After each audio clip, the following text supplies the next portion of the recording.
It's about bringing art to young people in areas where they might not get a chance to get involved in things like this.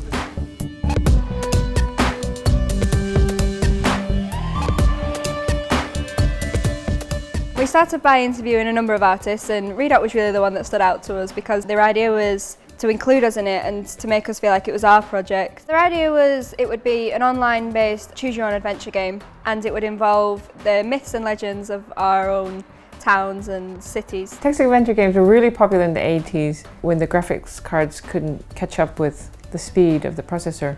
So you interact with the computer through language. One thing that stood out amongst all of us was that we all come from different cities in the north.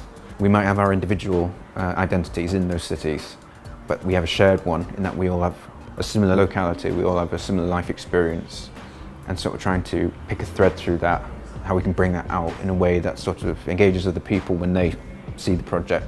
We decided on using like a dystopian future with some sort of big natural or man-made disaster that had changed everything.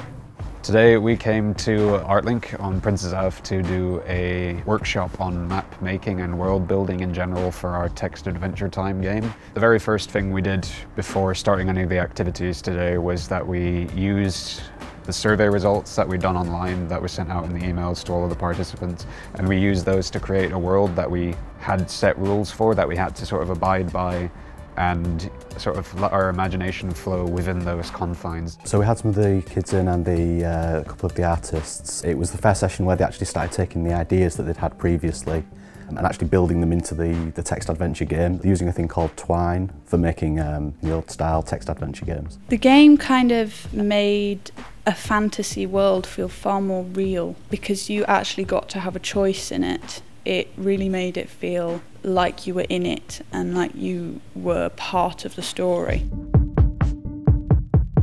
The libraries have been venues for the sessions and have given library staff an opportunity to engage with young people who might not have been in our spaces before. To see them commissioning artists to work has given them an experience that they probably never had before.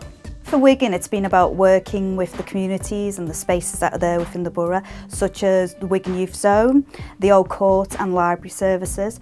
I think as well it's about enabling and empowering young people to take a lead and to be able to access high quality art programmes such as this very one.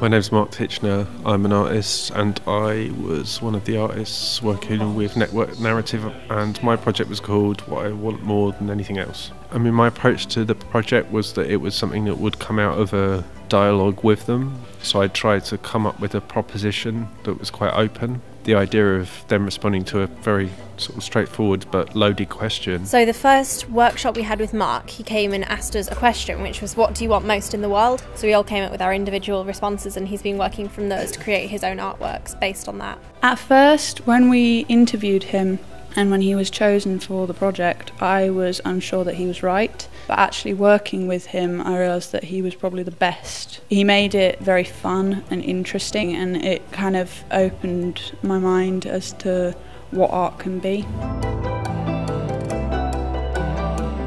My practice as an artist has really focused on public spaces for the last 5 years or so. The main reason is just to sort of approach audiences that wouldn't normally have access to museums or galleries. I'm not really interested in the idea of specialist knowledge and the idea that you can only understand art if you have a certain kind of education. That kind of bled into the idea of what the project was, which was to do with giving voice to a group of young people from Burnley, Wigan Hull, and I think I'm interested in groups that don't necessarily have a chance to voice their opinions, and I think young people can quite often feel that their views aren't that important.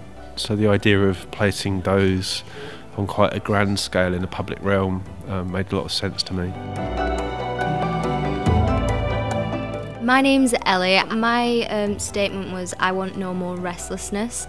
Yeah, to me that's kind of embodying the idea of you want like the end to kind of a constant cycle and you just kind of want contentment. But I guess because art is so subjective, anyone can take anything they want from it walking past, and that was a really important kind of decision for me to do that. Anyone else can take away from it what they need to take away from it. Mine was I want to escape into happiness, so that would have again a personal meaning to me, because what makes me happy is very different to what might make you happy or might make someone else happy. Like when other people walk past it, they might think, oh, that means I want to have a lifetime supply of chocolate or something. Or they might be like, oh, that means I want all my friends and family to be healthy and well. Or they might be, oh, I want to be partying all the time. It just depends on the person who walks past.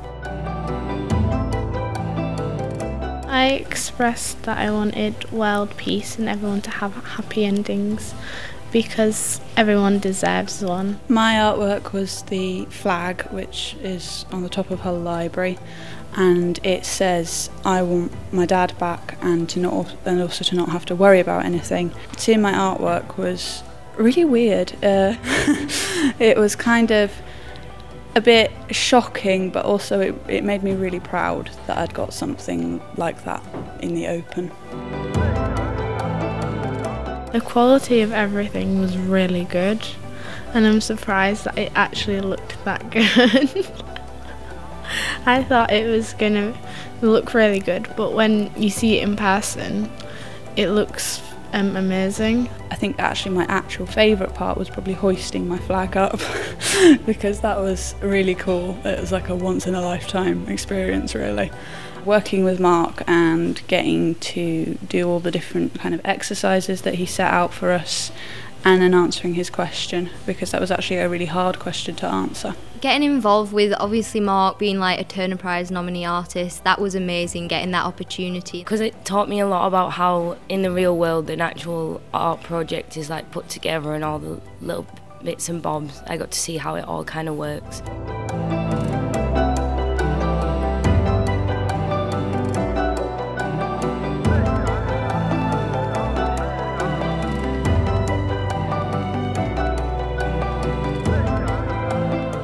It's allowing young people's voices to be heard through something that is kind of taken for granted, I think. I guess just thank you for this opportunity as a whole. It has really opened a lot of doors for me personally, and I know it has for lots of other people as well.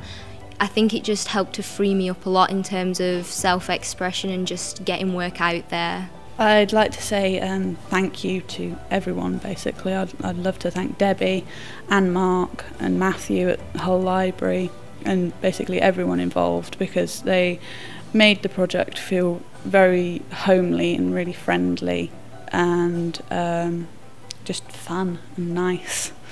And also they supplied a lot of food, which was good.